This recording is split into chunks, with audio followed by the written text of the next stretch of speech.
Hello everyone, exam वारी में आप सभी का स्वागत है। दोस्तों, जैसे आप सभी को पता है कि हम लोग बीपीएससी द्वारा पूछे गए पॉलिटी के प्रीवियस ईयर प्रश्नों को कर रहे थे। इसके पहले की वीडियो में हम पॉलिटी के 100 प्रश्नों को कर चुके हैं। अगर आपने वीडियो नहीं देखी है तो प्लीज चैनल पर जाके देख सकते हैं। आज की इस वीडियो में हम इसके आगे के प्रश्नों को देखेंगे। दोस्तों, यह वीडियो सभी के लिए इंपॉर्टेंट है, तो आप लोग वीडियो को लास्ट तक ध्यान से जरूर देखिएगा। चलिए शुरू करते हैं। आज का पहला प्रश्न है, लोकसभा का नेता कौन है? लोकसभा का नेता कौन होता है? तो ऑप्शन 20 का राइट आंसर हो जाएगा, प्रधानमंत्री लोकसभा का नेता होता है। ऑप्शन 20 का राइट आंसर हो जाएगा। अनुच्छेद 75 एक के अनुसार राष्ट्रपति लोकसभा में बहुमत दल के नेता को प्रधानमंत्री पद पर नियुक्त करता है। अतः लोकसभा में बहुमत दल का नेता होने के साथ साथ प्रधानमंत्री को पूरी लोकसभा का नेता माना जाता है। इंपॉर्टेंट है, इसको ध्यान रखिएगा। ध्यान रखिएगा, प्रधानमंत्री की नियुक्ति होती है, चुनाव नहीं होता। और नियुक्ति कौन करता है? तो राष्ट्रपति करता है। ये पूछा गया है, तो ध्यान रखिएगा। अगला प्रश्न है, लोकसभा के लिए चुनाव में निर्वाचित होने के लिए किसी व्यक्ति के लिए न्यूनतम आयु सीमा है। लोकसभा के लिए न्यूनतम आयु कितनी होनी चाहिए? तो ऑप्शन सी इसका राइट आंसर हो जाएगा, 25 वर्ष। ऑप्शन सी इसका करेक्ट आंसर हो जाएगा। अनुच्छेद 84 खा के अनुसार लोकसभा में निर्वाचित होने के लिए न्यूनतम आयु सीमा 25 वर्ष है तथा राज्यसभा में निर्वाचित होने के लिए न्यूनतम आयु सीमा कितनी है? तो 30 वर्ष है। दोनों ध्यान रखिएगा, इंपॉर्टेंट है। आगे है, लोकसभा का सदस्य चुने जाने के लिए एक व्यक्ति को किस आयु से कम का नहीं होना चाहिए? अभी हमने पढ़ा, ऑप्शन सी इसका राइट आंसर हो जाएगा, 25 वर्ष। ऑप्शन सी इसका करेक्ट आंसर हो जाएगा। और राज्यसभा के लिए कितना? तो 30 वर्ष होना चाहिए। ठीक है। आगे, संसद सदस्य बनने हेतु न्यूनतम उम्र क्या है? संसद सदस्य बनने हेतु न्यूनतम उम्र, तो ऑप्शन सी इसका राइट आंसर हो जाएगा, 25 वर्ष। ऑप्शन सी इसका करेक्ट आंसर हो जाएगा। देखिए कितनी बार रिपीट हुआ प्रश्न। अगला प्रश्न है, लोकसभा चुनाव का कोई प्रत्याशी अपनी जमानत खो देता है यदि उसे प्राप्त ना हो सके, तो इसका राइट आंसर हो जाएगा ऑप्शन डी। ऑप्शन डी इसका करेक्ट आंसर हो जाएगा। इसको देखते हैं। जन प्रतिनिधित्व अधिनियम 1951 की धारा 158 के तहत चुनाव में यदि कोई प्रत्याशी वैध मतों का 1/6 भाग प्राप्त नहीं कर पाता, तब उस उम्मीदवार की जमानत राशि जब्त हो जाती है, अर्थात वह अपनी जमानत खो बैठता है। कितना? 1/6 भाग अगर मत नहीं प्राप्त करता है तब। इंपॉर्टेंट है, इसको ध्यान रखिएगा। ठीक है। अगला प्रश्न है, लोकसभा में राज्यवार सीटों का आवंटन सन 1971 की जनगणना पर आधारित है। यह निर्धारण किस वर्ष तक यथावत रहेगा? प्रश्न बनता है कि आपका जो लोकसभा में राज्य सीटों का आवंटन है किस जनगणना पर आधारित है? तो 1971 की जनगणना पर आधारित है। और ये कब तक यथावत रहेगा? तो ऑप्शन 20 का राइट आंसर हो जाएगा, 2026 तक। ऑप्शन 20 का करेक्ट आंसर हो जाएगा। देखिए, संविधान के 84वें संशोधन अधिनियम सन 2000 द्वारा अनुच्छेद 81(3) के परंतुक में संशोधन करके 2000 के स्थान पर लोकसभा में राज्यवार सीटों के आवंटन का निर्धारण वर्ष 2026 तक संशोधित किया गया। तब तक स्थान निर्धारण के लिए 1971 की जनगणना आधार वर्ष होगी। इंपॉर्टेंट है, इसको ध्यान रखिएगा, कई बार यह प्रश्न बना है। अगला है, वर्तमान लोकसभा में प्रत्येक राज्य के लिए स्थानों का आवंटन आधारित है। देखिए प्रश्न बना है, तो इसका राइट आंसर हो जाएगा ऑप्शन सी, 1971 की जनगणना पर। ऑप्शन सी इसका करेक्ट आंसर हो जाएगा। अगला प्रश्न है, निम्नलिखित भारतीय राज्यों में से किसकी राज्य विधानसभा में सदस्यों की संख्या अधिक है? किसकी पूछ रहा है? राज्य विधानसभा में सदस्यों की संख्या अधिक है। तो ऑप्शन के अकॉर्डिंग ऑप्शन 20 का राइट आंसर हो जाएगा, हिमाचल प्रदेश। ऑप्शन 20 का करेक्ट आंसर हो जाएगा। बीपीएससी 2019 का प्रश्न है ये। देखिए, संविधान के भाग 6 में अनुच्छेद 168 से 212 तक राज्यों के विधानमंडल का वर्णन किया गया है। 168 से 212 तक। अनुच्छेद 170 के अनुसार प्रत्येक राज्य की विधानसभा उस राज्य में प्रादेशिक निर्वाचक क्षेत्रों से प्रत्यक्ष निर्वाचन द्वारा चुने गए अधिकतम 500 तथा न्यूनतम 60 सदस्यों को मिलकर बनेगी। वर्तमान समय में सबसे छोटी विधानसभा केंद्र शासित प्रदेश पुदुचेरी का है। कितना है? 30 है। जबकि राज्यों में सिक्किम में कितना है? 32 है। इसके साथ ही सबसे बड़ी विधानसभा उत्तर प्रदेश की है। उत्तर प्रदेश में कितनी सीट है? तो 403 सीट है। उपयुक्त विकल्प में से आपका अरुणाचल प्रदेश 60, मेघालय के कितना था? 60, और मणिपुर कितना है? 60। की एक संख्या समान, तथा हिमाचल प्रदेश कितना है तो 68, इसलिए जो है आपका हिमाचल प्रदेश राइट आंसर हो जाएगा। आप लोग कमेंट बॉक्स में बताइए बिहार का कितना है। अगला है, लोकसभा में आंग्ल भारतीय समुदाय के सदस्य मनोनीत करने की शक्ति किसके पास है? इसका राइट आंसर हो जाएगा ऑप्शन बी, भारत के राष्ट्रपति के पास थी। ऑप्शन क्या हो जाएगा? बी इसका राइट आंसर हो जाएगा। लेकिन ध्यान रखिए, ये आपका क्या कर दिया गया है? समाप्त कर दिया गया है। प्रश्नकाल में अनुच्छेद 331 के अनुसार लोकसभा के आंग्ल भारतीय समुदाय से सदस्यों को मनोनीत करने की शक्ति राष्ट्रपति के पास थी। राष्ट्रपति अधिकतम 2 सदस्यों को नामित कर सकता था। 104वें संविधान संशोधन 2019 द्वारा अब इसे निष्प्रभावी बना दिया गया है। इंपॉर्टेंट है, पूछा जा सकता है किस संविधान संशोधन के द्वारा? तो 104वें संविधान संशोधन के द्वारा। ठीक है, आगे, भारतीय संविधान में किस अनुच्छेद के अंतर्गत लोकसभा में अनुसूचित जातियों के आरक्षण का प्रावधान किया गया था? लोकसभा में अनुसूचित जातियों के आरक्षण का प्रावधान किस आर्टिकल में? तो ऑप्शन ए इसका राइट आंसर हो जाएगा, अनुच्छेद 330 में। ऑप्शन ए इसका करेक्ट आंसर हो जाएगा। बीपीएससी 2018 का प्रश्न है ये। भारतीय संविधान के अनुच्छेद 330(1) का के तहत लोकसभा में अनुसूचित जातियों के लिए आरक्षण का प्रावधान किया गया है। वहीं अनुच्छेद 330(1) खा में असम के स्वशासी जिलों की अनुसूचित जनजातियों को छोड़कर अन्य अनुसूचित जातियों के लिए तथा गा में असम के स्वशासी जिलों की अनुसूचित जनजातियों के लिए लोकसभा में आरक्षण की व्यवस्था की गई है। इंपॉर्टेंट, इसको ध्यान रखिए, आर्टिकल 330। अगला है, लोकसभा को कार्यकाल पूरा होने के पहले भंग किया जा सकता है? तो इसका राइट आंसर हो जाएगा ऑप्शन डी, प्रधानमंत्री की सिफारिश पर। किसके द्वारा? राष्ट्रपति के द्वारा। ऑप्शन डी इसका करेक्ट आंसर हो जाएगा। अनुच्छेद 85(2) खा के अनुसार लोकसभा को कार्यकाल पूरा होने से पहले भंग किया जा सकता है। ऐसा प्रधानमंत्री यानी मंत्रिपरिषद की सिफारिश पर राष्ट्रपति द्वारा किया जाता है। अगला प्रश्न है, लोकसभा को उसके कार्यकाल की समाप्ति के पूर्व ही भंग किया जा सकता है। आ गया प्रश्न फिर से, ऑप्शन सी, राष्ट्रपति द्वारा मंत्रिपरिषद की सलाह पर। ऑप्शन सी इसका करेक्ट आंसर हो जाएगा। ये ऐसे प्रश्न है जो बार बार रिपीट होते हैं। अगला है, लोकसभा के कम से कम कितने सत्र बुलाए जाते हैं? मोस्ट इंपॉर्टेंट प्रश्न है, तो इसका राइट आंसर हो जाएगा ऑप्शन बी, वर्ष में 2 बार। ऑप्शन बी इसका राइट आंसर हो जाएगा। देखिए, अनुच्छेद 85 के अनुसार लोकसभा की एक सत्र की अंतिम बैठक और आगामी सत्र की प्रथम बैठक के बीच 6 मास से अधिक का अंतर नहीं होगा। इस प्रकार कम से कम आपका 2 सत्र बुलाए जाएंगे। ये पूछा जाता है कितने माह का अंतर नहीं होना चाहिए? तो आपका 6 महीने से ज्यादा अंतर नहीं होना चाहिए। अगला प्रश्न है, कौन सा राज्य सबसे अधिक प्रतिनिधि लोकसभा में भेजता है? तो सबसे अधिक सीट अब किसकी है? तो उत्तर प्रदेश की है। ऑप्शन डी इसका राइट आंसर। लोकसभा की बात हो रही है, लोकसभा की सबसे ज्यादा सीट कहां पे है? उत्तर प्रदेश में है। कितने सीटें हैं उत्तर प्रदेश में?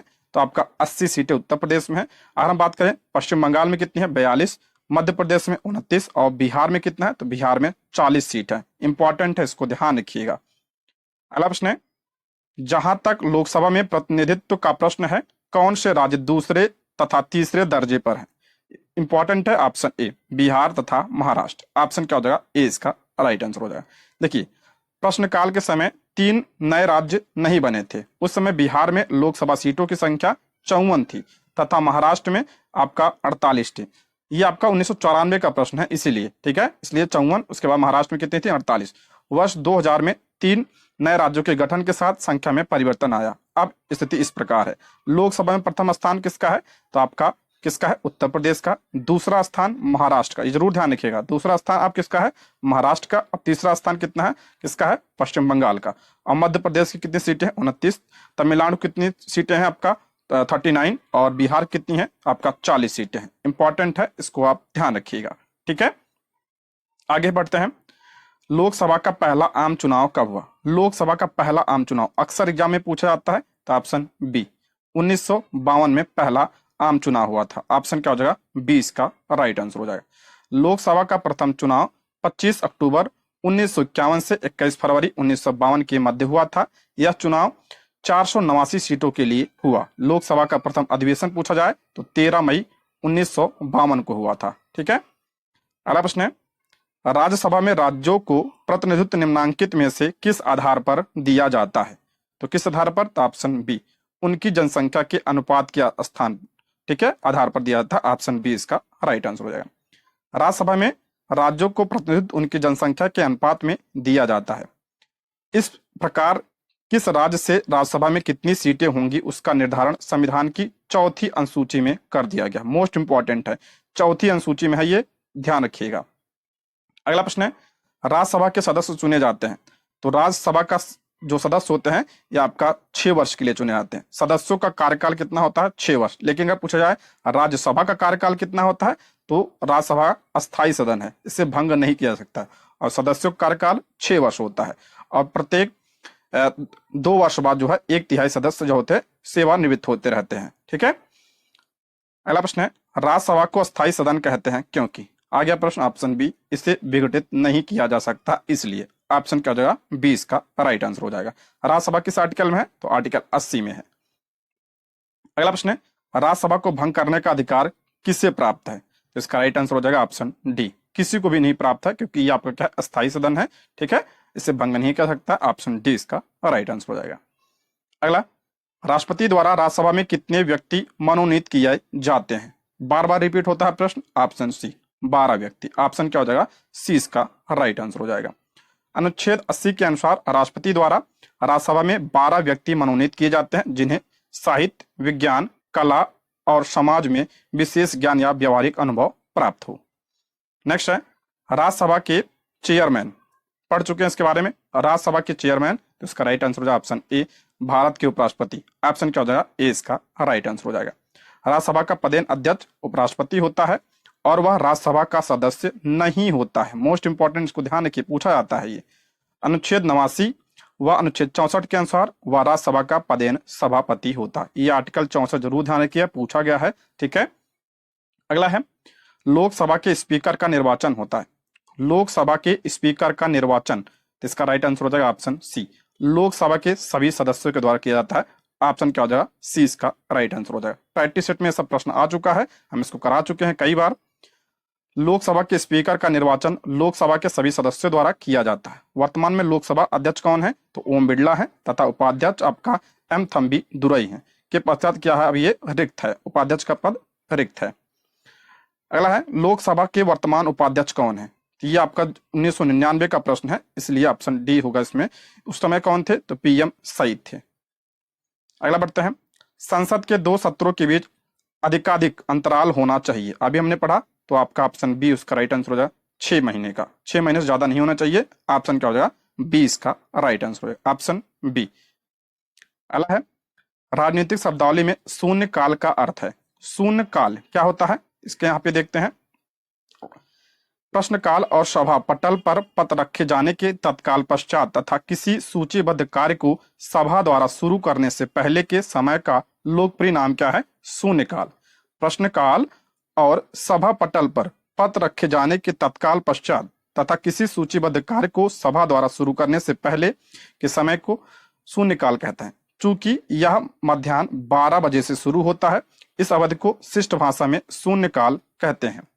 लोकसभा में कथित शून्यकाल में मामले उठाने के लिए सदस्य प्रतिदिन यानी 10 बजे 10 AM से पूर्व जिस महत्वपूर्ण विषय को सभा में उठाना चाहते हैं उसके बारे में स्पष्टता बताते हुए अध्यक्ष को सूचना देते हैं। सभा में ऐसे मामले को उठाने या न उठाने की अनुमति देना अध्यक्ष पर निर्भर करता है। संसदीय प्रक्रिया में शून्यकाल शब्द को औपचारिक मान्यता प्राप्त नहीं है, इसलिए दिए गए प्रश्न में कोई विकल्प सही नहीं है। ठीक है, आगे बढ़ते हैं।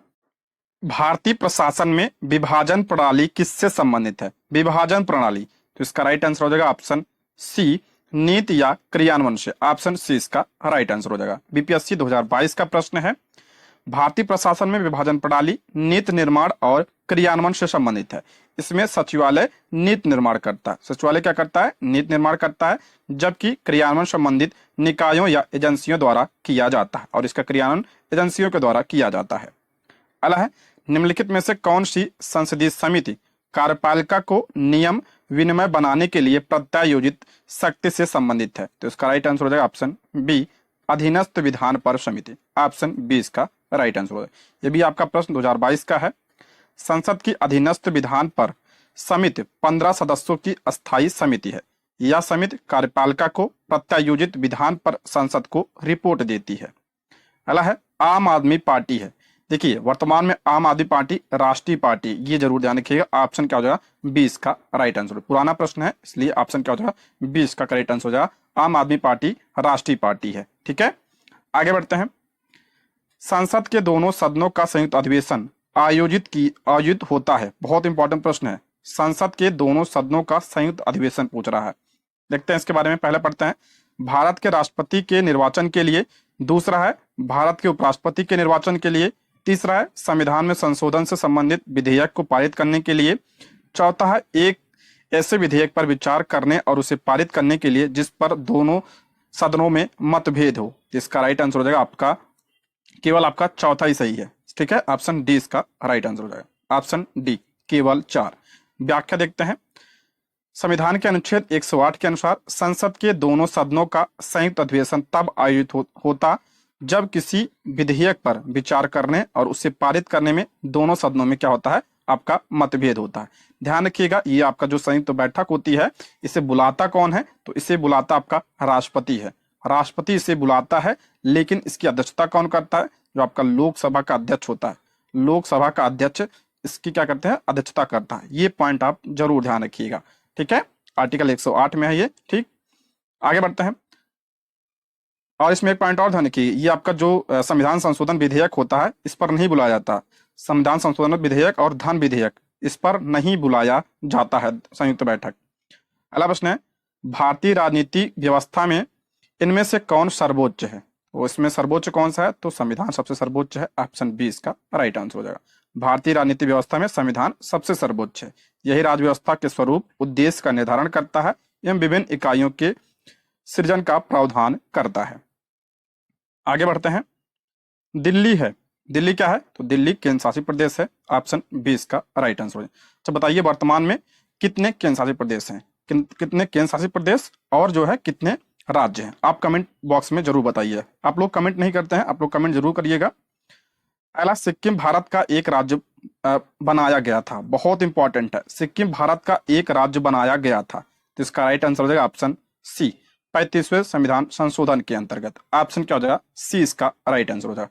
और 35वां संविधान संशोधन कब हुआ था? तो आपका 1974 में। देखिए 35वां संविधान संशोधन 1974 के द्वारा सिक्किम को भारत में सहयुक्त राज्य के रूप में शामिल किया गया था। 36वां संविधान संशोधन 1975 द्वारा सिक्किम को 22वां राज्य का दर्जा प्रदान किया गया था। देखिए दोनों में अंतर है, इंपॉर्टेंट है ये।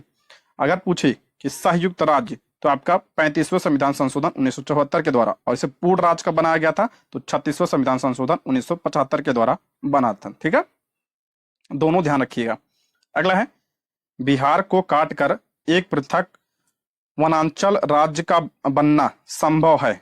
तो इसका राइट आंसर हो जाएगा ऑप्शन डी। इनमें से कोई नहीं, ऑप्शन डी इसका करेक्ट आंसर हो जाएगा। यहां हम समझते हैं राज्यों का निर्माण करने का अधिकार अनुच्छेद 3 के अनुसार संघीय संसद का है। किसके? अनुच्छेद 3 के अनुसार संघीय संसद का है। अतः बिहार को काटकर पृथक वनांचल का राज्य का बनना संसद के प्रावधानों द्वारा संभव है। संसद के द्वारा इसे बनाया जा सकता है। ठीक है, ऑप्शन में कुछ नहीं दिया था, इसलिए ऑप्शन डी। अगला प्रश्न है संविधान समीक्षा आयोग, जिसे फरवरी 2000 में गठित किया गया था, के अध्यक्ष हैं। तो इसका राइट आंसर हो जाएगा ऑप्शन ए इसका राइट आंसर हो जाएगा एम.एन. वेंकटचलैया। ऑप्शन ए इसका करेक्ट आंसर हो जाएगा। 2001 का प्रश्न है ये, उस समय करंट अफेयर रहा होगा। अगला प्रश्न है भारत के सर्वोच्च न्यायालय की स्थापना हुई थी। मोस्ट इंपॉर्टेंट है, सर्वोच्च न्यायालय यानी सुप्रीम कोर्ट की स्थापना कब हुई थी? अच्छा पूछा था स्थापना हुई थी, ऑप्शन डी भारतीय संविधान के द्वारा। ऑप्शन डी इसका राइट आंसर हो जाएगा। ऑप्शन डी इसका करेक्ट आंसर हो जाएगा।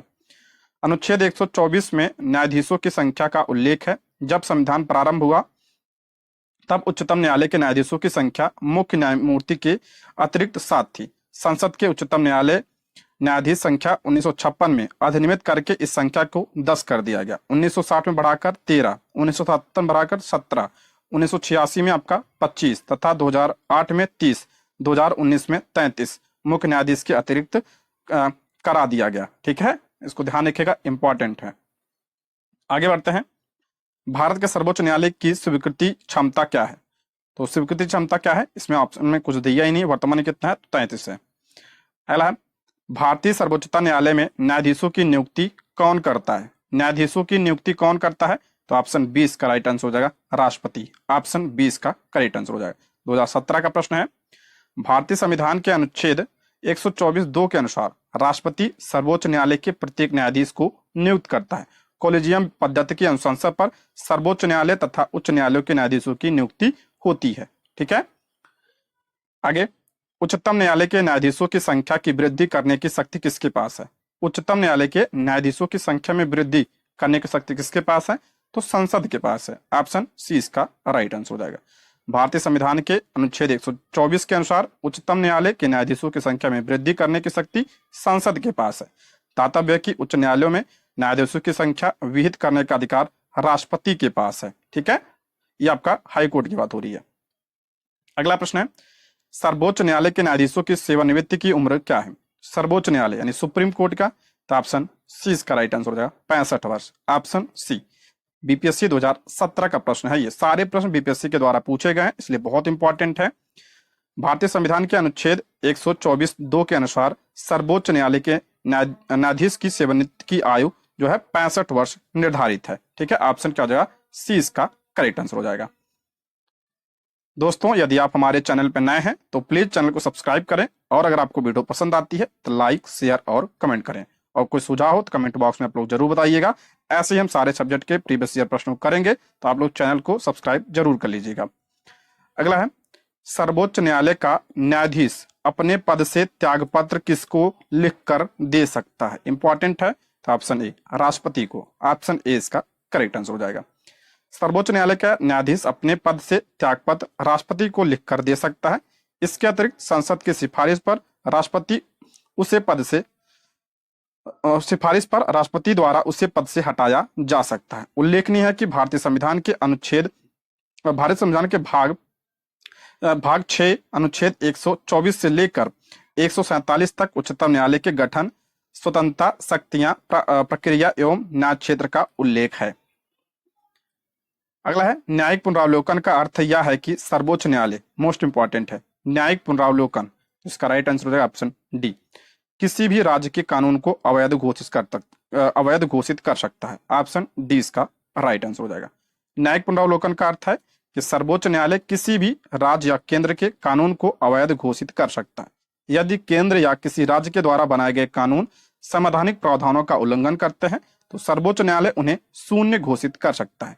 न्यायालय की यह अधिकारिता न्यायिक पुनरावलोकन कहलाती है। इंपॉर्टेंट है, अगर पूछा जाए न्यायिक पुनरावलोकन कहां से लिया गया, किस देश के संविधान से, तो ये अमेरिका के संविधान से लिया गया है। अगला है, भारत में न्यायिक प्रणाली किस पर आधारित है? न्यायिक प्रणाली जो है किस पर आधारित है? तो इसका राइट आंसर हो जाएगा ऑप्शन ई, उपयुक्त में से एक से अधिक। ऑप्शन क्या हो जाएगा? ई इसका राइट आंसर हो जाएगा। भारत में न्यायिक प्रणाली संविधान, कानून द्वारा स्थापित प्रक्रिया और परंपरा पर आधारित है, इसलिए इसका राइट आंसर हो जाएगा ऑप्शन ई। 2022 का प्रश्न है, प्रैक्टिस सेट में भी आया था ये। अगला है, राज्य सरकार का कार्यकारी अध्यक्ष संवैधानिक प्रमुख कौन है? मोस्ट इंपॉर्टेंट है, राज्य सरकार का पूछा है तो कौन होता है? ऑप्शन बी राज्यपाल होता है। ऑप्शन बी इसका राइट आंसर हो जाएगा। अनुच्छेद जरूर ध्यान रखिएगा, संविधान के अनुच्छेद 154 के अनुसार राज्य की कार्यपालिका शक्ति राज्यपाल में निहित होगी, जिसका प्रयोग वह इस संविधान के अनुसार स्वयं या अपने अधीनस्थ अधिकारियों के द्वारा करेगा। अगला है, किसी राज्य का राज्यपाल नियुक्त किया जाता है? ऐसे प्रश्न बहुत बनते हैं, तो इसका राइट आंसर हो जाएगा ऑप्शन सी राष्ट्रपति के द्वारा। ऑप्शन क्या हो जाएगा? सी इसका राइट आंसर हो जाएगा। किसी राज्य के राज्यपाल की नियुक्ति राष्ट्रपति के मुहर लगे आज्ञापत्र के माध्यम से होती है। उल्लेखनीय है कि भारतीय संविधान के भाग 6 के अनुच्छेद 153 से लेकर 153 से 167 तक राज्य की कार्यपालिका का वर्णन है। राज्य कार्यपालिका में राज्यपाल, मुख्यमंत्री, मंत्रिपरिषद और राज्य के महाधिवक्ता यानी एडवोकेट जनरल सम्मिलित होते हैं। राज्यपाल राष्ट्रपति के प्रसाद पर्यंत तक पद धारण करता है। इसके अलावा वह कभी भी राष्ट्रपति को संबोधित कर अपना त्यागपत्र दे सकता है। अगला है, भारतीय संविधान के अनुसार राज्यों की विधायिका में सम्मिलित है। राज्यों की बात हो रही है यहाँ पे, राज्यों की विधायिका में कौन कौन शामिल होता है? अभी हमने पढ़ा कौन कौन सम्मिलित होता है उसमें, तो इसका राइट आंसर हो जाएगा ऑप्शन, इसमें पूछा है कौन कौन सम्मिलित है, तो इसका राइट आंसर हो जाएगा ऑप्शन डी। ऑप्शन डी इसका राइट आंसर हो जाएगा। ठीक है, ऑप्शन डी इसका करेक्ट आंसर हो जाएगा। कौन कौन है इसमें?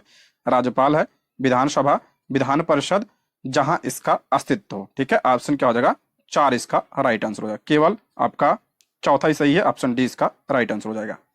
अनुच्छेद 168 के अनुसार राज्यों की विधायिका में आपका राज्यपाल, विधानसभा, विधान परिषद, जहां इसका अस्तित्व है। वर्तमान में कितने राज्यों में विधान परिषद है? तो आपका 6 राज्यों में है। ठीक है, 6 राज्यों में विधान परिषद है। आप कमेंट बॉक्स में बता सकते हैं 6 राज्यों का नाम। अगला है, उत्तर प्रदेश के राज्यपाल ने विधान सभा के सत्र के आयोजन के लिए इसके अध्यक्ष को निर्देश किया। ऐसा करने में वे उन अधिकारियों का उपयोग कर रहे थे जो उनके पद में निहित हैं। तो इसका राइट आंसर हो जाएगा ऑप्शन सी, अनुच्छेद 175 2 के द्वारा। ऑप्शन क्या हो जाएगा? सी इसका राइट आंसर हो जाएगा। भारतीय संविधान के अनुच्छेद 175 2 के अनुसार राज्यपाल राज्य के विधानमंडल में उस समय लंबित किसी विधेयक के संबंध में संदेश या कोई अन्य संदेश उस राज्य के विधानमंडल के सदन या सदनों को भेज सकेगा, और जिस सदन को कोई संदेश इस प्रकार भेजा गया है वह सदन उस संदेश द्वारा विचार करने के लिए अपेक्षित विषय पर सुविधा अनुसार शीघ्रता से विचार करेगा। आर्टिकल 175 2 में यह दिया गया है। ठीक है, आगे बढ़ते हैं। भारत में राज्य विधान पालिकाओं का उच्च सदन कौन सा है? राज्य विधान पालिका का जो है उच्च सदन कौन सा होता है? तो आपका विधान पालिका परिषद होता है, यानी विधान परिषद होता है। ऑप्शन क्या हो जाएगा? ए इसका राइट आंसर, विधान परिषद। अनुच्छेद 168 के अनुसार राज्य की विधान पालिका एक सदनी या द्विसदनी होगी। द्विसदनी विधानमंडल की स्थिति में विधान पालिका परिषद उच्च सदन होगा, और जो आपका विधानसभा है ये आपका क्या है? निम्न सदन है। अगला है, राज्य विधान परिषद के सदस्य निम्नलिखित में से किस श्रेणी से नहीं चुने जाते हैं? ये प्रश्न बना है, ठीक है, इंपॉर्टेंट है ये। तो ऑप्शन डी, उद्योगपति। ऑप्शन डी इसका करेक्ट आंसर हो जाएगा। बीपीएससी 2022 का प्रश्न है ये। संविधान के अनुच्छेद 171 3 के प्रावधानों के तहत विधान परिषद की संरचना का उल्लेख है। किसके तहत? 171 3 के तहत। इसमें 1/3 सदस्य स्थानीय निकायों द्वारा, 1/12 सदस्य न्यूनतम 3 वर्ष से स्नातकों द्वारा, 1/12 सदस्यों को न्यूनतम 3 वर्ष से अध्यापन कर रहे लोग चुनेंगे जो माध्यमिक स्तर से निम्न स्तर के नहीं होने चाहिए, और 1/3 सदस्यों को विधानसभा के सदस्यों द्वारा तथा शेष सदस्य को राज्यपाल द्वारा नामांकित किया जाता है। अतः उद्योगपति श्रेणी से राज्य विधान परिषद में सदस्य नहीं चुने जाते हैं। ठीक है, इंपॉर्टेंट है, इसको ध्यान रखिएगा। आगे बढ़ते हैं। किसी राज्य में विधान परिषद की संरचना अथवा विघटन किया जा सकता है। किसी राज्य में विधान परिषद की संरचना अथवा विघटन किया जा सकता है, किसके द्वारा? तो ऑप्शन बी, केंद्रीय संसद के द्वारा। ठीक है, ऑप्शन बी इसका राइट आंसर हो जाएगा। अनुच्छेद 169 1 के अनुसार किसी राज्य में विधान परिषद की संरचना या विघटन का अधिकार संसद को है। संसद ऐसा तब कर सकेगी जब ऐसा प्रस्ताव राज्य विधानसभा की कुल सदस्य संख्या के बहुमत द्वारा उपस्थित और मतदान करने वाले सदस्यों की संख्या के कम से कम 2/3 बहुमत द्वारा यह पारित होगा। ठीक है, आगे बढ़ते हैं। निम्नलिखित राज्यों में कहाँ विधान परिषद है? देखिए प्रश्न आ गया, कहाँ पे विधान परिषद है? तो इससे बिहार में है। ठीक है, इसमें ऑप्शन क्या हो जाएगा? डी इसका राइट आंसर। केवल आपका 4 सही है, ऑप्शन डी इसका करेक्ट आंसर हो जाएगा। अनुच्छेद 168 का के अनुसार वर्तमान में बिहार, महाराष्ट्र, कर्नाटक, उत्तर प्रदेश, आंध्र प्रदेश, तेलंगाना, ये आपका कितने? 6 राज्य हैं। ठीक है, 6 राज्य में क्या आपका विधान परिषद पूछा जाता है, तो उसको ध्यान रखिएगा। अगला है, भारतीय संविधान के निम्नलिखित अनुच्छेदों में से कौन राज्य की विधानसभाओं के निर्वाचन का प्रावधान करता है? विधानसभा। तो ऑप्शन ए इसका राइट आंसर हो जाएगा, आर्टिकल 170। ऑप्शन ए इसका राइट आंसर हो जाएगा। अनुच्छेद 170 में क्या है? विधानसभाओं की संरचना है। अनुच्छेद 176 में क्या है? राज्यपाल का विशेष अभिभाषण है। और अनुच्छेद 178 में क्या है? विधानसभा का अध्यक्ष और उपाध्यक्ष, आर्टिकल 178 में है। अगला है, यदि किसी राज्य की विधानसभा का अध्यक्ष यानी स्पीकर पद त्यागना चाहे तो उसे अपना त्यागपत्र देना चाहिए। विधानसभा का अगर अध्यक्ष जो है अपना त्यागपत्र देना चाहेगा तो किसको देगा? तो ऑप्शन सी इसका राइट आंसर, उपाध्यक्ष को देगा, ऑप्शन सी। संविधान के अनुच्छेद 179 के अनुसार विधानसभा अध्यक्ष अपना पद विधानसभा उपाध्यक्ष को संबोधित करके दे सकेगा। अगला है, किस उच्च न्यायालय ने यह फैसला दिया है कि एक ही बार में 3 बार तलाक कहने से तलाक होना गैर कानूनी है? तो इसका राइट आंसर हो जाएगा ऑप्शन बी, इलाहाबाद उच्च न्यायालय। ये तो आपका पुराना प्रश्न है, इसलिए ऑप्शन बी इसका राइट आंसर हो जाएगा। अगला, निम्नलिखित उच्च न्यायालयों में से कौन एक से अधिक राज्य या केंद्र शासित प्रदेश के लिए है? तो कौन सा है? तो आपका गुवाहाटी भी है और मुंबई भी है। इसका सी और डी दोनों होगा, ठीक है, सी और डी दोनों होना चाहिए। देखिए आपका जो गुवाहाटी उच्च न्यायालय है एक से अधिक राज्यों के लिए, इसके क्षेत्र में कौन कौन आता है, तो आपका असम आता है, नागालैंड, मिजोरम और अरुणाचल प्रदेश इसी के अंतर्गत आते हैं। जबकि मुंबई की बात करते हैं, मुंबई में आपका महाराष्ट्र को तो है ही है ये, और दादर एवं नगर हवेली और दमन दीव का भी है तथा गोवा का भी है ये, ठीक है, इंपॉर्टेंट है, इसको ध्यान रखिएगा।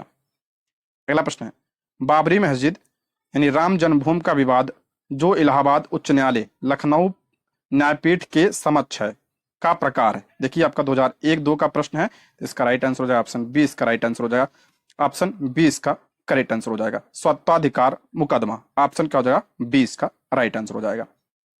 अगला प्रश्न है, भारत के संविधान का कौन सा अनुच्छेद भारतीय निर्वाचन आयोग की स्थापना से संबंधित है। मोस्ट इंपॉर्टेंट है, निर्वाचन आयोग पूछ रहा है, तो ऑप्शन ए अनुच्छेद 324, ऑप्शन ए इसका राइट आंसर हो जाएगा।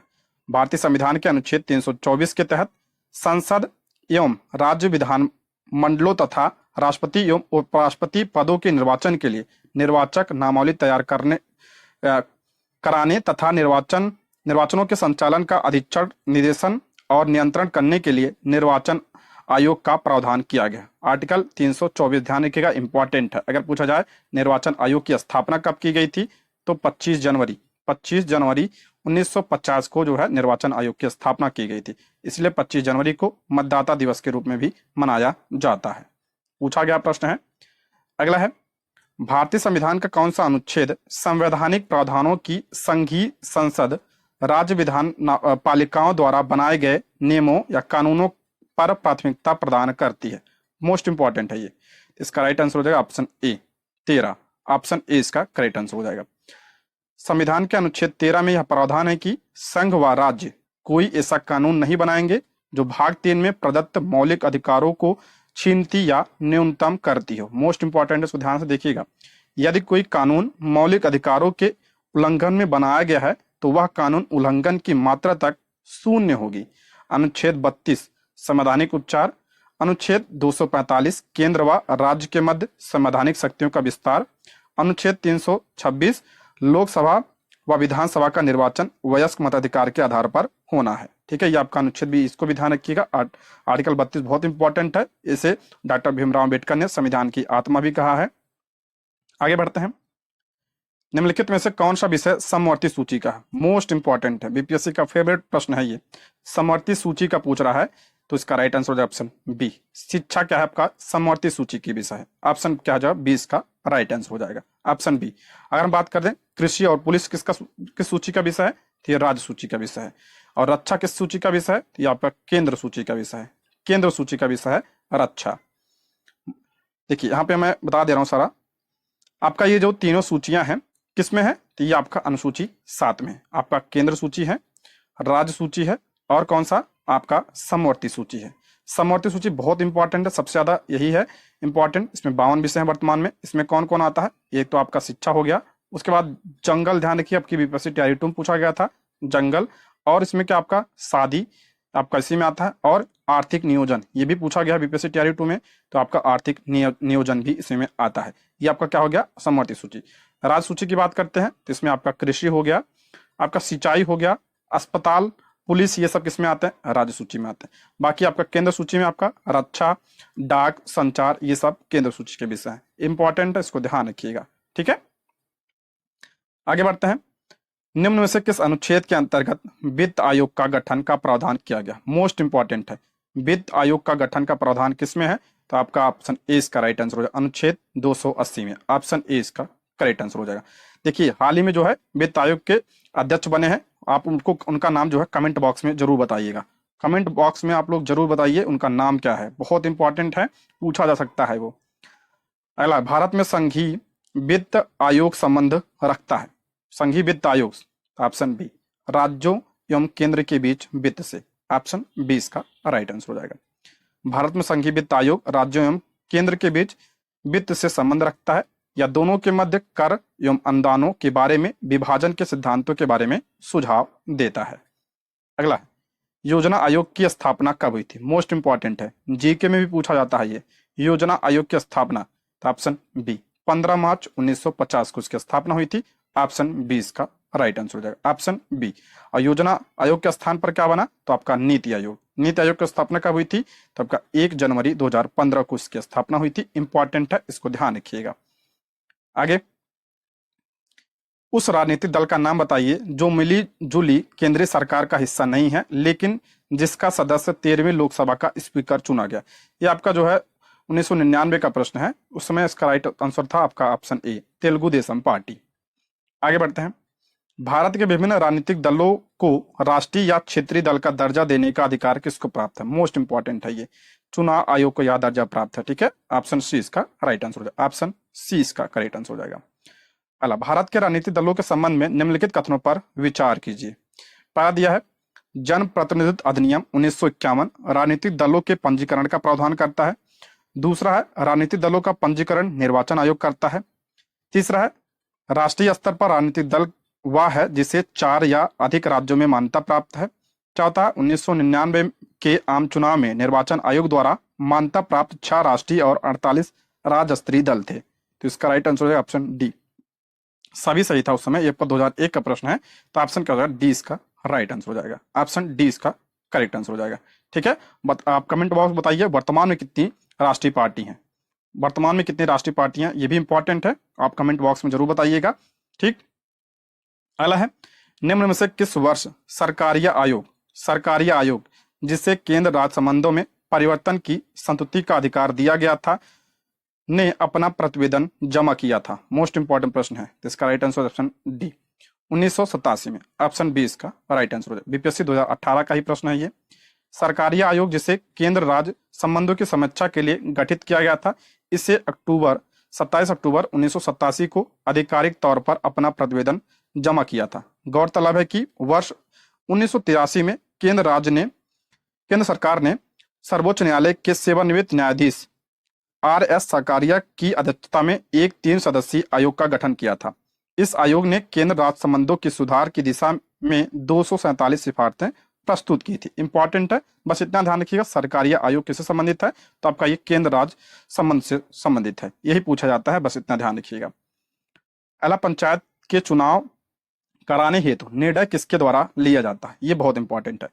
पंचायत के चुनाव कराने हेतु निर्णय किसके द्वारा, तो ऑप्शन बी, राज्य सरकार के द्वारा लिया जाता है निर्णय, ऑप्शन बी इसका राइट आंसर हो जाएगा।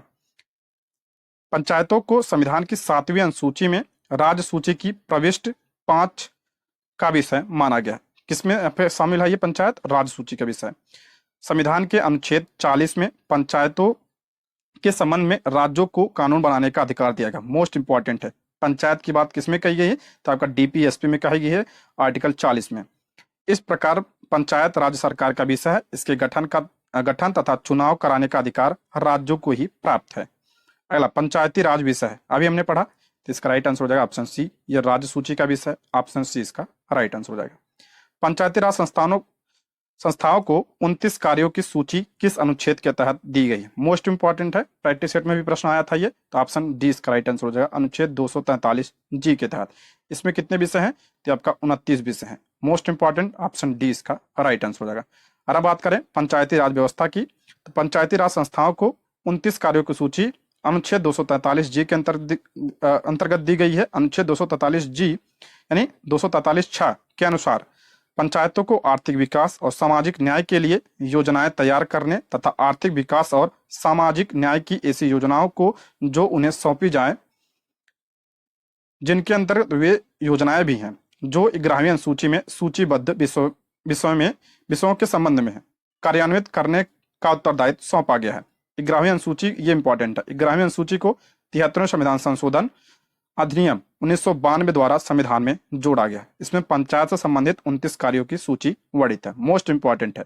पूछा जाता है कि जो है पंचायत को संवैधानिक दर्जा जो है कब प्रदान किया गया था, तो आपका 73वां संविधान संशोधन 1992 के द्वारा किस अनुसूची में शामिल किया गया था, 11वीं अनुसूची में। कितने विषय हैं, तो इसमें 29 विषय हैं, इंपॉर्टेंट है, इसको ध्यान रखिएगा। अगला प्रश्न है, निम्नलिखित में से क्या संविधान की 11वीं अनुसूची में सम्मिलित नहीं, पूछा है, कौन सा सम्मिलित नहीं, ये भी प्रश्न आ चुका है प्रैक्टिस सेट में, तो ऑप्शन सी, ग्रामीण खेल इसमें सम्मिलित नहीं है, बाकी पुस्तकालय, ईंधन, चारा, तकनीकी शिक्षण, ये सब सम्मिलित है, ऑप्शन सी इसका राइट आंसर हो जाएगा। संविधान की 11वीं अनुसूची में पंचायत का उल्लेख है, जिसमें कुल 29 विषय शामिल हैं। पुस्तकालय, ईंधन और चारा, तकनीकी प्रशिक्षण, व्यावसायिक शिक्षा, पेयजल, ग्रामीण आवासन, लघुवन उपज, मत्स्य उद्योग इत्यादि विषय इनमें शामिल है। लेकिन ग्रामीण खेल का उल्लेख ग्रामीण सूची में नहीं है। अगला है, निम्नलिखित में से किसका निर्माण पंचायती राज व्यवस्था के तहत हुआ? पंचायती राज व्यवस्था के तहत किसका निर्माण हुआ? तो आपका ग्राम पंचायत का निर्माण हुआ। ऑप्शन क्या हो जाएगा? सी इसका राइट आंसर हो जाएगा। ऑप्शन सी, 2019 का ही प्रश्न है ये। पंचायती राज लोकतांत्रिक विकेंद्रीकरण की व्यवस्था है। संविधान के भाग 9 के अंतर्गत अनुच्छेद 243 से अनुच्छेद 243 के तहत पंचायत से संबंधित प्रावधानों का उल्लेख किया गया है। वर्ष 1957 में बलवंत राय मेहता समिति द्वारा प्रस्तुत रिपोर्ट में लोकतांत्रिक विकेंद्रीकरण की योजना प्रस्तुत की गई। इसके बारे में हम पढ़ चुके हैं। बलवंत राय मेहता समिति ने जो है कितने स्तरीय? तो आपका त्रिस्तरीय पंचायती राज की बात कही थी। त्रिस्तरीय पूछा जाता है एग्जाम, इसको ध्यान रखिएगा, ठीक है। उसके बाद हम बात करते हैं इसमें कौन कौन आता है। ग्राम पंचायत, ब्लॉक स्तर और जिला स्तर का पर जिला परिषद आता है, ठीक है। इस सिफारिश को स्वीकार 2 अक्टूबर 1959 को नागौर में पंचायती राज व्यवस्था का उद्घाटन पंडित जवाहरलाल नेहरू द्वारा किया गया था। पूछा जाता है पहली पंचायत कौन सी थी? तो आपका नागौर, ठीक है। गौरतलब है कि 73 संविधान संशोधन द्वारा 1992 में पंचायती राज संस्थाओं को संवैधानिक दर्जा प्राप्त हुआ, अतः अभिष्ट उत्तर आपका सी होगा। इसके बारे में बता चुका हूं मैं, इंपॉर्टेंट है। अगला, भारतीय संविधान के निम्नलिखित अनुच्छेदों में से कौन सा अनुच्छेद राज्य की सरकारों को ग्राम पंचायतों को संगठित करने का निर्देश देता? अभी बताया था अनुच्छेद 40, मोस्ट इंपॉर्टेंट है। ऑप्शन बी इसका राइट आंसर हो जाएगा। डीपीएसपी का पार्ट है ये, ठीक है, इंपॉर्टेंट है। अगला है, निम्न में से कौन सा अनुच्छेद पंचायत के गठन के लिए राज्य सरकार को निर्देश देता है? वही प्रश्न है, ऑप्शन बी 40। देखिए कितनी बार आ चुका है ये प्रश्न, ऑप्शन बी। अगला, सरकार की पंचायती राज प्रणाली की प्रमुख विशेषताएं क्या है? पंचायती राज प्रणाली की प्रमुख विशेषता पूछा है। पहला है, इसमें इनके सरकार की 3 श्रेणियां होती हैं। इसका लक्ष्य गांव को सामाजिक एवं आर्थिक न्याय प्रदान करना है। जिला परिषद में इसके सदस्य के रूप में कुछ सांसद होते हैं, इनमें से सभी। इसका राइट आंसर है ऑप्शन डी, इनमें से सभी। ऑप्शन डी इसका राइट आंसर है, ऑप्शन डी इसका करेक्ट आंसर है, सभी सही है। अगला, पंचायती राज की त्रिस्तरीय प्रणाली में आते हैं, अभी पढ़ा था। इसमें कौन कौन आता है? इसमें ग्राम पंचायत आता है, क्षेत्र पंचायत और जिला परिषद। ऑप्शन डी, ऑप्शन डी इसका करेक्ट आंसर हो जाएगा। और किसने सिफारिश किया था? तो बलवंत राय मेहता समिति ने। आगे, पंचायती राज का प्रधान लक्ष्य है, इसका लक्ष्य क्या है? तो ऑप्शन सी, ग्रामीण वासियों में शक्ति का विकेंद्रीकरण। ऑप्शन सी इसका राइट आंसर हो जाएगा, ऑप्शन सी। आगे बढ़ते हैं, सफलतापूर्वक कार्य हेतु पंचायत राज को पूरे सहयोग की जरूरत पड़ती है, तो इसका राइट आंसर हो जाएगा ऑप्शन सी, नौकरशाही की। ऑप्शन सी इसका राइट आंसर हो जाएगा, ऑप्शन सी। अला, भारत में पंचायती राज प्रतिनिधित्व करता है, अभी पढ़ा था। तो आपका शक्तियों का विकेंद्रीकरण, लोगों की हिस्सेदारी, सामुदायिक विकास, सभी होगा, ठीक है। ऑप्शन डी इसका राइट आंसर हो जाएगा। अला, पंचायती राज को डैश के अंतर्गत स्वशासन की इकाई के रूप में संगठित किया गया, तो इसका राइट आंसर हो जाएगा ऑप्शन डी, भारतीय संविधान के 73वें संविधान संशोधन के द्वारा। कब हुआ था? 1992 में हुआ था। अगर पूछा जाए ये अधिनियम जो है लागू कब हुआ था, तो पंचायती राज लागू कब हुआ था? 24 अप्रैल 1993 को यह लागू हुआ था, ठीक है। एक्ट आपका 1992 में आया था। लागू कब हुआ था पंचायती राज? तो 24 अप्रैल 1993 को, इसलिए 24 अप्रैल को पंचायती राज दिवस के रूप में भी मनाया जाता है। अगला है, जिस समिति की सिफारिश पर भारत में पंचायती राज की स्थापना की गई उसका अध्यक्ष कौन थे? अभी बताया था, ऑप्शन सी, बलवंत राय मेहता समिति। ऑप्शन सी इसका करेक्ट आंसर हो जाएगा, ठीक है, 1957। आगे बढ़ते हैं, इसमें कुछ और हम समितियों के बारे में देख लेते हैं, इंपॉर्टेंट है। आपका जो अशोक मेहता समिति है, इसका गठन आपका 1977 में हुआ था और रिपोर्ट 1978 में प्रस्तुत की थी। इसमें 2 स्तरीय पंचायत की बात कही गई थी, 2 स्तरीय। उसके बाद 1985 में जी.बी. के राव समिति का गठन किया गया था और 1986 में आपका एल.एम. सिंघवी समिति का गठन किया गया था। 1988 में पी.के. तुंगन समिति का गठन किया गया था। एम.एल. सिंघवी समिति ने पंचायतों को संवैधानिक दर्जा देने की सिफारिश की थी। इंपॉर्टेंट है, इसको ध्यान रखिएगा, ठीक है। सारी समितियां भी कभी पूछ ली जाती हैं। अगला है, भारत में पंचायती राज की अनुशंसा के लिए बनी समिति के अध्यक्ष थे, तो इसका राइट आंसर हो जाएगा ऑप्शन ए, बलवंत राय मेहता समिति। ऑप्शन ए इसका राइट आंसर हो जाएगा। अगला है, निम्न में से कौन सा विकेंद्रीकरण का वैशिष्ट नहीं यानी विशेषता नहीं है? तो ऑप्शन सी, स्थानीय समुदाय को में आत्मविश्वास को नहीं जगाना, ये आपका क्या है? विकेंद्रीकरण का विशेषता नहीं है। ऑप्शन सी इसका राइट आंसर। बाकी स्वायत्तता, लोक सहभागिता, स्थानीय समुदायों को सशक्त बनाना, ये आपका क्या है? विकेंद्रीकरण है, शक्ति का। Option C. अगला है, भारत में पंचायती राज व्यवस्था सर्वप्रथम राजस्थान और डैश में प्रारंभ हुई थी? सर्वप्रथम आपका राजस्थान नागौर, उसके बाद आपका आंध्र प्रदेश। ऑप्शन डी इसका राइट आंसर हो जाएगा। देखिए 2 अक्टूबर 1959 को राजस्थान के नागौर जिले में पंचायती राज का उद्घाटन किया था किसने? जवाहरलाल नेहरू ने। उसके बाद तत्पश्चात आपका आंध्र प्रदेश ने इस व्यवस्था को अपने यहाँ लागू कर पंचायती राज प्रणाली लागू करने वाला दूसरा राज्य बन गया था।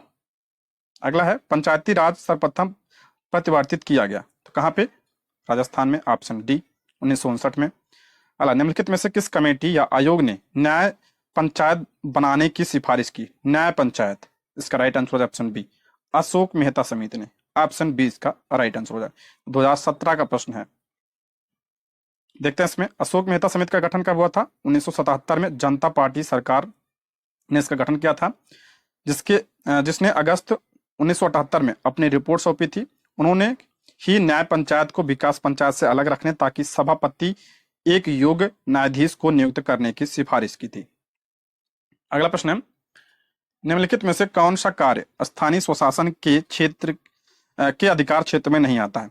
कौन सा कार्य स्थानीय स्वशासन के अधिकार क्षेत्र में नहीं आता है?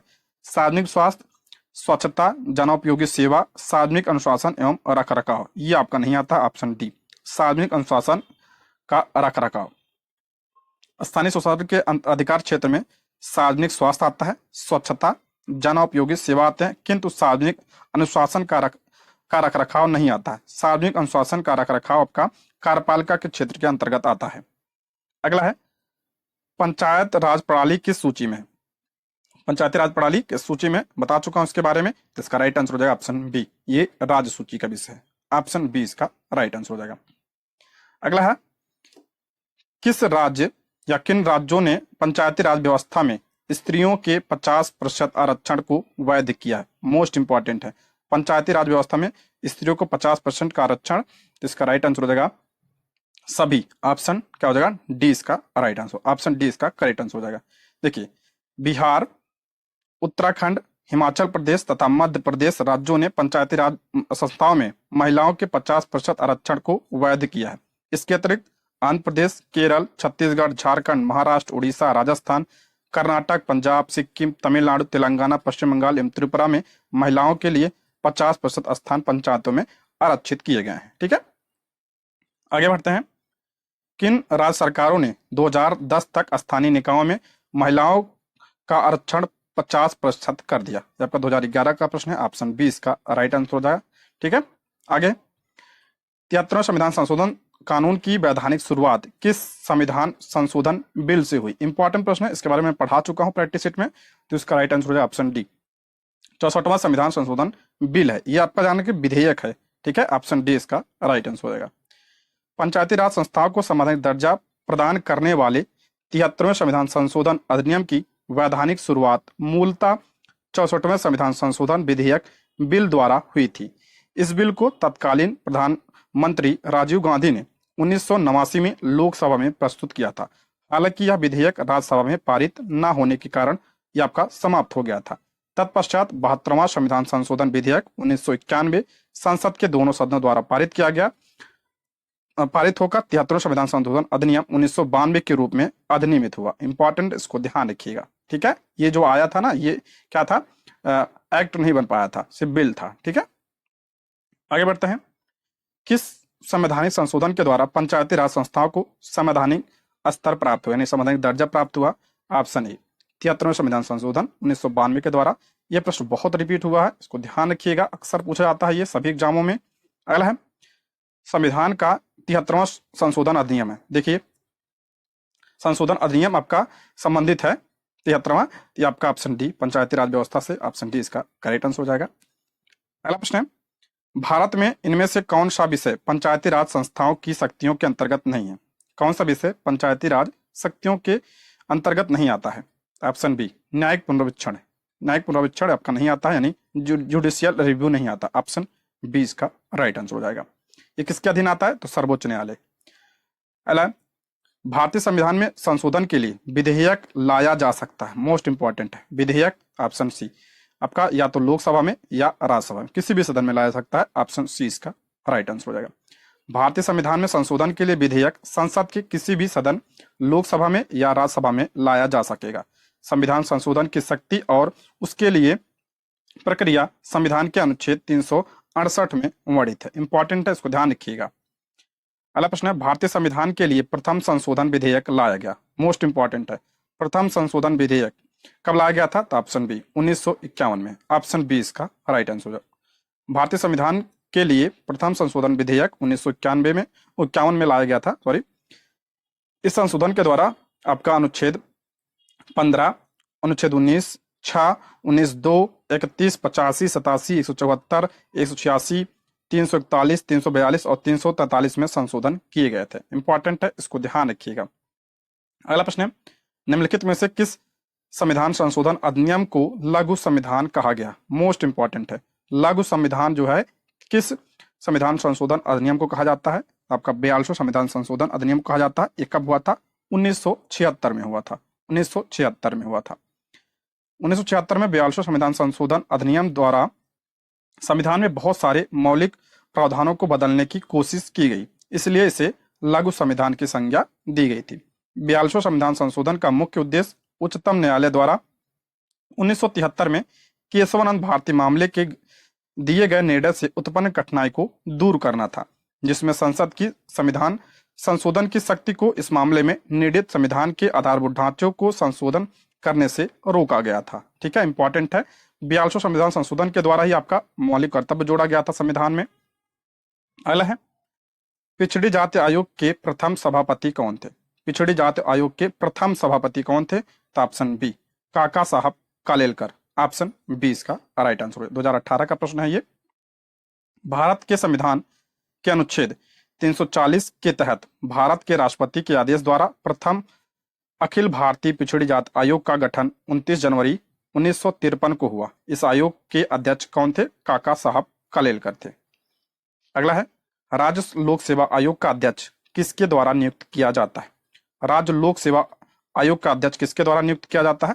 तो इसका राइट आंसर हो जाएगा ऑप्शन सी, राज्य के राज्यपाल के द्वारा।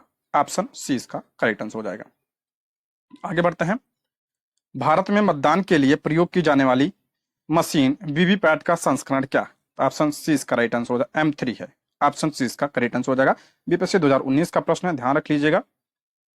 आगे बढ़ते हैं, भारत के वरीयता क्रम में निम्नलिखित में से कौन पहले आता है? वरीयता क्रम, ये भी मैं करा चुका हूं प्रश्न, इसमें पूछ रहा है कौन पहले आता है, तो इसका राइट आंसर हो जाएगा ऑप्शन ई। ऑप्शन ई इसका करेक्ट आंसर हो जाएगा। देखते हैं, वरीयता अनुक्रम केंद्र एवं राज्य सरकारों में विभिन्न पदाधिकारियों के रैंक एवं ऑर्डर से संबंधित है। इस संबंध में वर्तमान अधिसूचना 26 जुलाई 1979 को जारी की गई थी, जिसके अनुसार संघ लोक सेवा के अध्यक्ष यानी आपका यूपीएससी, मुख्य निर्वाचन आयुक्त और तथा भारत के नियंत्रक और महालेखा परीक्षक यानी कैग को वरीयता क्रम में एक समान यानी 9 का के स्थान पर रखा गया है, जबकि उच्च न्यायालय के मुख्य न्यायाधीश को अपने न्याय क्षेत्र में 14वें स्थान पे तथा उसके बाद 17वें क्रम पर रखा गया है। इसलिए आपका जो है ऑप्शन ई इसका राइट आंसर हो जाएगा। इसलिए ऑप्शन ई इसका करेक्ट होगा। अला, भारतीय संविधान का अनुच्छेद 300 किससे संबंधित है? आर्टिकल 300 बहुत इंपॉर्टेंट है, किससे संबंधित है? तो इसका राइट आंसर हो जाएगा ऑप्शन ए, मुकदमे तथा कार्यवाही। ऑप्शन ए इसका राइट आंसर हो जाएगा। बीपीएससी 2022 का प्रश्न है, भारतीय संविधान के अनुच्छेद 300 के अंतर्गत वाद और कार्यवाहियां का उल्लेख है। अनुच्छेद 302 में व्यापार, वाणिज्य और समागम पर निर्बंधन अधिरोपित करने की संसद की शक्ति, और अनुच्छेद 76 में क्या है? भारत का महान्यायवादी का उल्लेख है। इसके बारे में हम पढ़ चुके हैं। ठीक है दोस्तों, इसमें आपका टोटल 201 प्रश्न थे पॉलिटी से। ठीक है, हमने सारे प्रश्नों को कर लिया है। अब इसके आगे के वीडियो में हम ज्योग्राफी के प्रश्नों को देखेंगे। वीडियो कैसी लगी कमेंट बॉक्स में आप लोग जरूर बताइएगा और चैनल को सब्सक्राइब जरूर कर लीजिएगा। ठीक है, ये रहे आज के प्रश्न। Thank you for watching.